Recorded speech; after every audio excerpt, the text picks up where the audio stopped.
All even-numbered rounds are worked with the marl in the contrast color. All the background stitches, those are stitches with 2 loops on the needle, will be knit. All the stitches with 1 loop on the needle are design elements.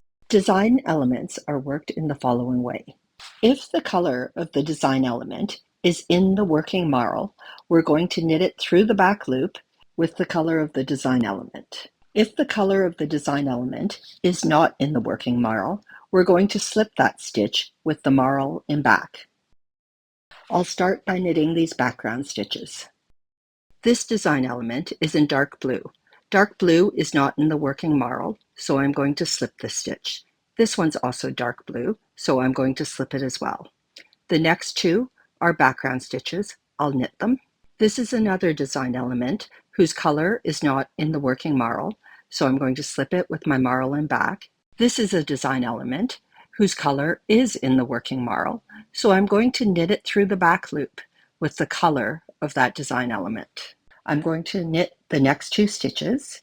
Then the next 2 stitches are design elements whose color is not in the working marl. I'll slip them. I'll knit the next 2. The next stitch is a design element whose color is in the working marl, so I'm going to knit it through the back loop with the color of that stitch. As you work the remainder of the row, all background stitches are knit.